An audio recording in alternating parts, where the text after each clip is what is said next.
All right, everybody, welcome to the training. My name is Trevor, and we are talking about Google Shopping today, which formerly was known years ago as Frugal.com. Frugal spelled like this, not like the traditional F-U or F-R-U-G-A-L, more like this. Do any of you guys remember that? This was years ago. I mean, I can't even remember how many years ago this was. 4, 5, 6 years ago, maybe. Initially, it was called Frugal as kind of a playoff on the word frugal, F-R-U-G-A-L, which means, not as much money, cheaper, right? And so they wanted to give the impression that if you went to Google Shopping or Frugal, that you'd be able to shop for products for less money. It would be a cheaper shopping network, okay? So it's not Frugal anymore, by the way. It's changed. It's now just called Google Shopping. And you guys are looking at it right here. It looks very Google-esque, where it's got the clean white background and just a simple search bar there at the top. Okay, this is Google Shopping. Now, as an interesting note, this doesn't mean as much to eBay, but for those of you guys who have e-commerce sites, did you know that you can actually get your products in here to Google Shopping? This is a Google database that you can actually pay to have your products listed here. Now we won't talk about the nuances of doing that today, but if you do have some interest in getting your products listed here in Google Shopping database, it's very possible. You just have to be willing to pay for it. It used to be where it was like a pay-per-click situation, but it's a little bit different now. So as a means for marketing for you guys, you can, in fact, get listed in Google Shopping. This isn't reserved just for larger companies. Small businesses can take advantage of it too. Okay. Okay, but we won't talk about that today. I want to talk about it more as it relates to eBay. So let me ask you guys, what do you use Google Shopping for? We teach to use it in eBay a little bit, but what's it for? Why are we using Google Shopping? While you're thinking about that, let me pull up Amazon real quick, and I'm going to show you a reason why a customer might use Google Shopping.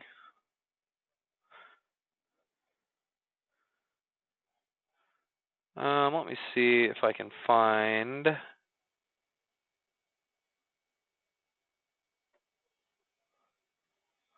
the product I want to show you.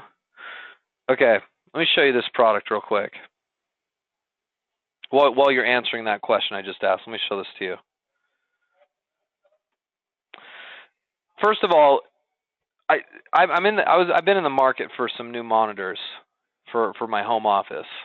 I like the two monitor side by side setup. Any of you guys do that? So I've got my computer, and then I hook it up to two monitors and have them side by side. It works out really nice. But this is a monitor that I wanted to get, and you'll see on Amazon it's priced for basically $274, right? $274. Now I wanted to just shop briefly and fast.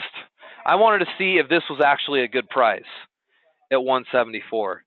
So I said, okay, you know what I'm going to do? I'm going to take this Acer and then the product number or the model for this monitor, and I went to Google Shopping and I pasted it in and did a search because I want to quickly compare prices here. I want to find out what other stores carry this and for how much, so I can get the best deal, right? All right. So I come out here, and this is giving me different results. This looks like the monitor that's in question, so I'm going to click on this,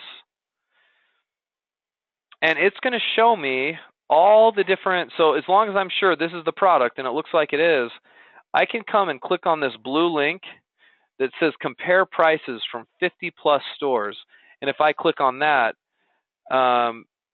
guess what? It's going to show me all these different stores that are selling the very same thing with a link directly over to it. See that? So look at I'm going to view all 57 so you can see. Here's all 57 stores that sell this monitor. I'm going to zoom in so you can see these results just a little bit better. So this is me as a consumer just this week looking, and I remember I'm getting it for $174 on Amazon. So I said, okay, well, Walmart's got it. Theirs is $186. Newegg has it for $200. Office Depot has it for $215. PC Nation $180. This one has it for $174. So that's not bad. That's my Amazon price. CDW, Newegg for Business, etc., etc., etc. Now, if I look hard enough, I might be able to find it for cheaper, right? This one is $169. It's a little bit cheaper, $168 right here. I think I may have actually found it for like $150 something from somewhere. Oh, here you go. $157. See, I'm finding better prices here just by looking. Guess what, guys? If you think Amazon is the cheapest place on the internet, you're wrong, because it's not. There's lots of other places that sell products for cheaper than Amazon does. Look at this Computer Geek Shop. I'm going to click on this and open it up and see if this is legit, because this is at $157. I'd be saving almost $20 on this. Yeah, there you go. That's legit, isn't it? No tax on it, it looks like. Dang, I should have bought from here, huh? I would have saved $20 a piece. I bought 2 of them. So there you have it. There you have it. That's a cheaper price. Let's keep looking. See if I can find anything better than that. Nope. I think that's the cheapest. You see how cool that is? You see how within seconds I was just able to basically shop 60 stores for this monitor, just like that. Scrolled through and shopped 60 stores. 15 years ago, in what world would you have been in to be able to do that at one time that fast, right? It's amazing how quickly you can use the internet to shop and see what's out there. Imagine shopping without the internet for a second.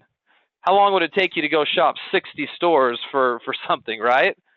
I think some people, if they shop locally at normal brick and mortar type stores, they may shop around a couple of different places, but not 60.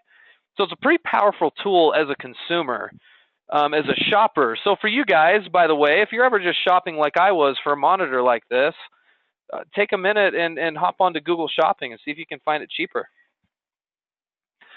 Now, why is this important for us from a business standpoint, right? Why am I bringing this up in an eBay training today? Well, the truth is a lot of you guys, when you're doing eBay, when you're doing drop shipping, there's times where you're going to run out of stock, right? You're going to put up an eBay item for sale. Maybe you got it off of Walmart originally. Or maybe in this case, you found this item on Amazon and you were selling it. And somebody came and they bought the item off of your eBay store and then you ran out of stock. I don't even need to take a count of how many of you guys have ran out of stock before, because I know you all have at one point or another. And by the way, yeah, Oliver, you can see the shipping right here. Under details, it says shipping and whether or not there's tax. So this is going to do all the work for you, which is pretty darn cool. So these prices you're seeing here, the total price is price plus shipping plus tax. That's it. So pretty cool stuff, right? But you guys are all going to run out of stock every once in a while, and so I can't recommend this enough as an option to you. If you run out of stock on your product that you're selling on eBay, it's common to panic a little bit, right? How many of you guys have been there where you panicked a little bit over an out of stock issue? All of us have these out of stock issues. It's just going to happen, and so we need to know how to handle them effectively. Can I tell you that one of your first decisions should be to go to Google Shopping? And in fact, every once in a while, I'll hop on to Google Shopping and I'll look up my products here. and I'll find other vendors that are just cheaper and better anyway than who I'm using. You can't assume Amazon, Walmart, and all the major companies are the cheapest. I mean, you look through this, look how much Office Depot is selling it for, $214, right? And people are buying it from Office Depot at $214. If I click on this link, let's take a look and see the Office Depot page here. See, there it is. I'll bet they're selling them too. Okay, so this notion that, and a lot of you guys have it when you're doing business, at least early on in the game, you have this notion that you got to be the cheapest, right? If you're not the cheapest, you're not making sales. Look at the marketplace for this monitor. That's just not true. You know, the cheapest one out there was some no-name website out there that probably not very many people know about, unless they went here and aggressively searched for it. And the truth is most shoppers won't take the time and maybe don't even know about resources like this that help them shop the best price quickly. So that's just one additional indicator that price isn't as important as you think. But for you as a seller, you should use this tool to find better prices on your products. And if one of your vendors goes out of stock, well, you know what? Don't panic. Go to Google Shopping and see if you can find it. Now, I'm certainly not here to say that every single time I go out of stock that I hop onto Google Shopping and find it in a second. That just doesn't happen, right? Sometimes there's products that are pretty exclusive that there's not a lot of other vendors that are selling, but in a case like that, if you run out of stock on it, you know, your best next option is to just offer maybe an alternative product to your customer. You can even tell them too. I've had customers that, you know, I've ran out of stock and I hunted around the internet and there was nobody else that had it, period, nobody. And so I got back to them and I messaged them and said, hey, look, not only do I not have it, I can't find it anywhere on the internet. But what I can find is this alternative color or this alternative size. Or hey, there's this camping tent that's almost exactly like yours. It's just a little bit different. Check this one out. And I give them other options and end up saving the sale. Okay? You guys can do that, but you need tools at your fingertips to be able to do it. And I just think this Google Shopping is probably one of the best tools out there for you. Now, again, if you're an e-commerce store and you want to get products added in to Google Shopping, that's a discussion we can have, but it's a paid, you know, it's a paid marketing situation. So all these companies that are listed here that you're seeing right here are in some form or another paying Google to be here. So, you know, there's opportunities like this out there if you want to pay for some advertising, but, you know, in our case, if we're talking eBay, I'd like you guys to get used to using this. Okay. So let me see if I'm missing anything that I want to chat about as far as this is concerned. Oh, yeah. Just as a reminder, by the way, ask questions if you've got any. I've got my chat window open, so if you guys have any questions, feel free to ask. But can I just go through the steps one more time, because I get this question a lot. Just one more time, I want to just list what to do if you go out of stock. Okay. Talk me through it, though. Those of you guys who have gone out of stock with your supplier before, talk me through some of the things that you do to try to handle that situation. So I'm going to call this, I'm out of stock, now what? Okay. We've all been there. So what should my first step be if I run out of stock, guys? What's your first step if you run out of stock on something and somebody buys it? Talk me through some ideas here.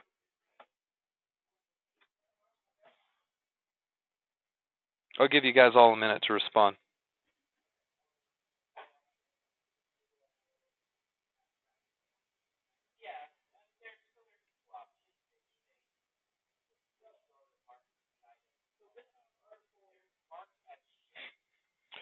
Yeah, Vicky, I got to tell you, I think I'm going to put yours as number one to start here. Vicky says, contact your vendor or supplier.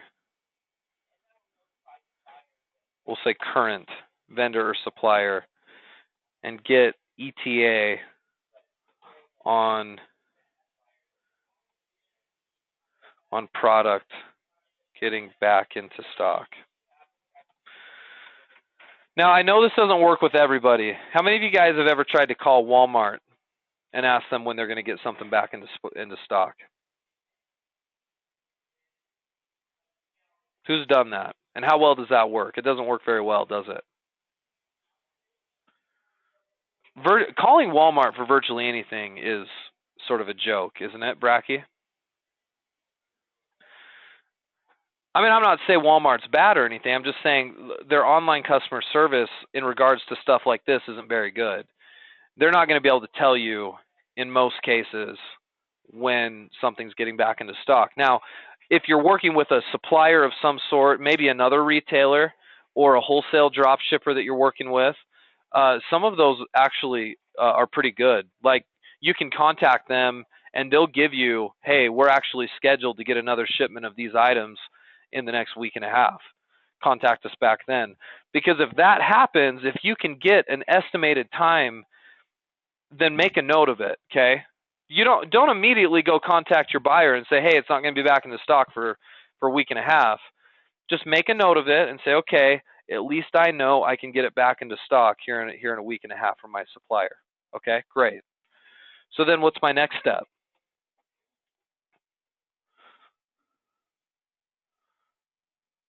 Valerie says go find it somewhere else, right?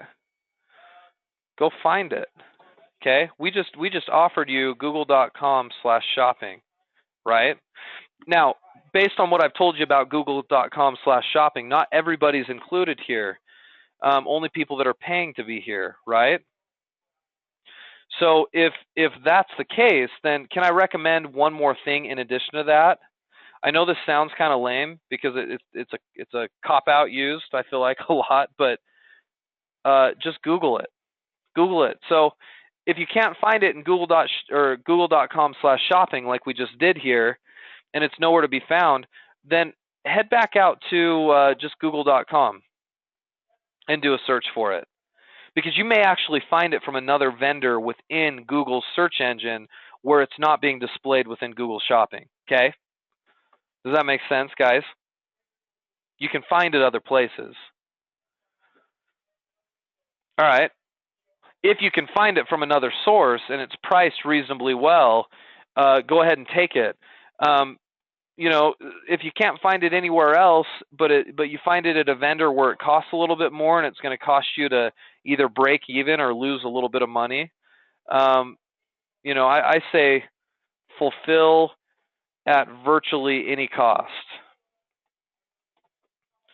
Meaning, if I have to take a loss on something every once in a while just to make somebody happy, I prefer to do that. Now, some of you guys who are early in the game and can't really afford to take a loss, you can cancel an order, right? So as a third option here, we could say cancel the order, refund the customer's money,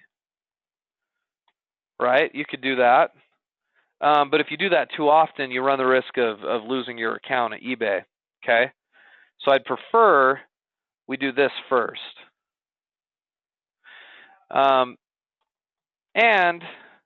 I'm going to make a note here, like we just said, offer, spell it right, offer alternatives. Sorry, the tent's not available in blue, but guess what? I've got it in orange, and I'll give it to you for the same price. What do you think, right? Sorry, I know you wanted that shirt in red, but we've got it in sort of a maroon color. Will you take that instead?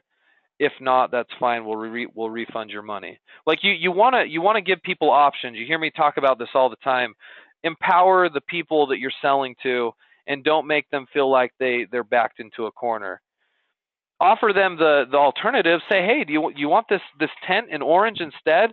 The blue one's out of stock. I can't find it anywhere else, but we'll give you the orange one at the same price. If you don't want it, we get that. We're so sorry.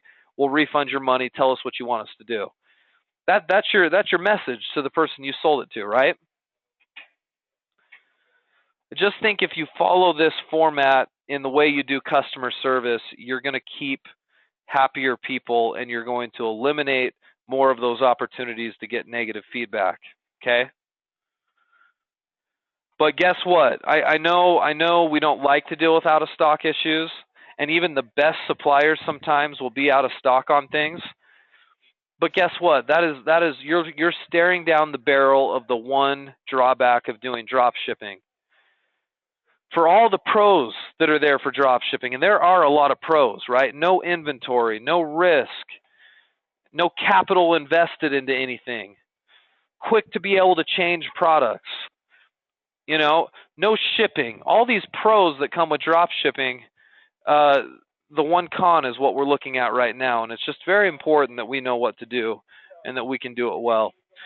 So anyway, Google Shopping, this is a good opportunity for you guys to learn it and use it. I wanted to share it a little bit today and make sure that you guys incorporate it into your arsenal of tools that you use on eBay. Yeah, Vicki, I think that's a good thought. I mean, if as a as a token of good favor to your customer, offer them a little discount maybe. Absolutely, if you can. I mean, if it doesn't hurt you, maybe take a little less profit and say, hey, if you'll take the orange one, we'll even give you 5% off. What do you think? Just make your customer feel like they're getting a deal and they're not getting screwed over, right? That's just not good business. That's certainly not sustainable business. And we're hoping what we do here on eBay works for you guys for a long, long time.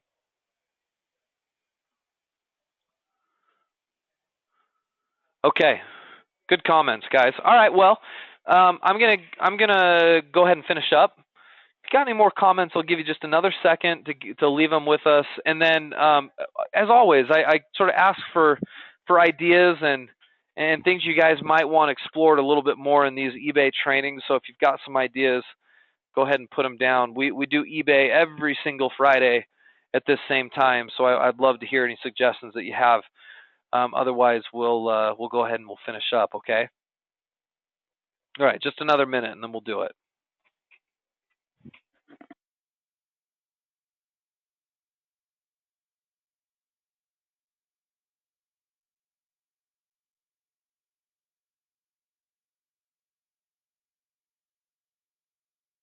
Good, Oliver. I'm glad that helped you out.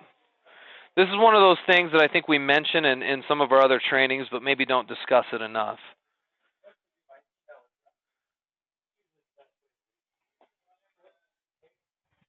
All right, you guys are awesome. Just know that we really enjoy doing these with you every week. We really do. I mean, I look forward to our Friday sessions. I know we do our affiliate marketing on Thursday nights, and then I do some Volusion training earlier on in the week. And we really love having you come to these live. So you add a lot. I hope these are helping you. These are for you. So if you have any suggestions, let me know. And by the way, when I say ETA there, I'm talking about estimated time of arrival, right? The when is it coming back in other words. Good. All right, everybody. Well, hey, I sure appreciate you guys. We'll see you next time. Happy Valentine's Day to you. Take care of that significant other, and we will see you next week. Thanks again.